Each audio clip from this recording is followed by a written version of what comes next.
Hi, welcome back to the maple syrup tapping videos from the Conservation District. I'm Dylan Parker and I'm the forester.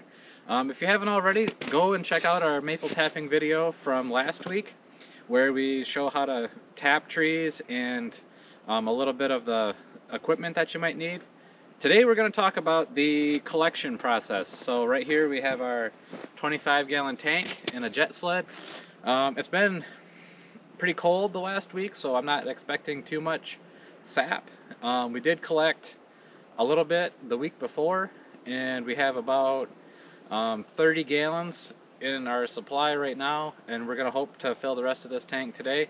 Now we're going to go and show some of the sap in our buckets.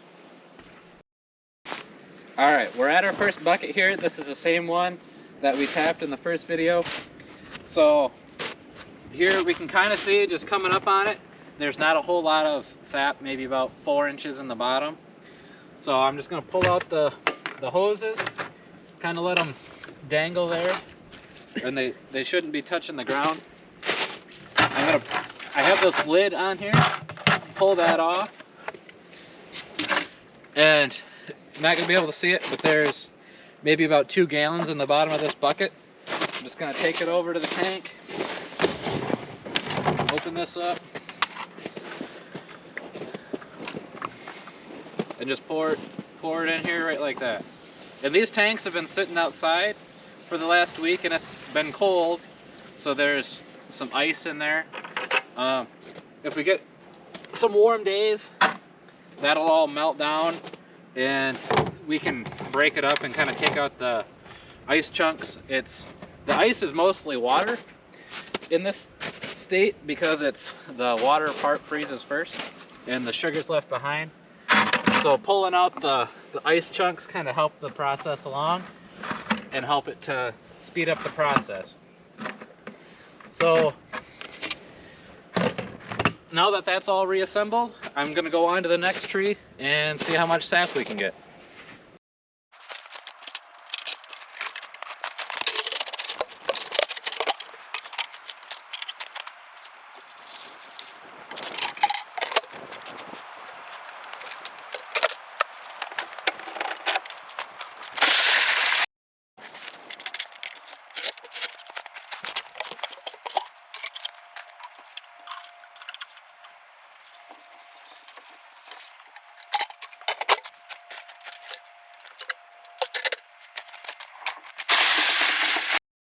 Alright, this one here is the last one.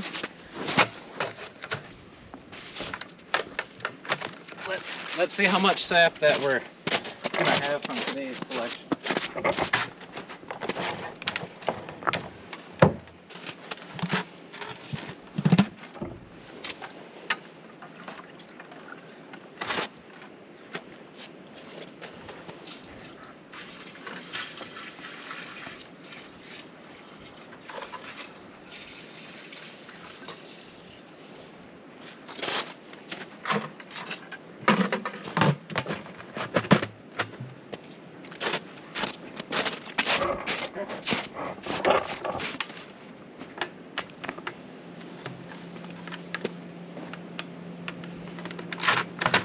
Alright, so that brought us up to 20 gallons in this tank. And then we had 25 gallons from last week's collection. So have about 45 gallons, and I'm hoping that after we boil that down, that'll be about 1 gallon of syrup.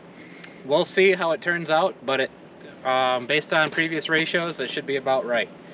So we're going to keep collecting here until the sap starts changing color or until we get sick of doing it, whichever comes first. But basically what happens is the sugar content starts dropping as the trees break dormancy, and the buds will start to open too. And we'll just keep an eye on it and see how long we can go. But basically we'll see how much sap we can get and keep going. Alright, so here's both of our tanks loaded.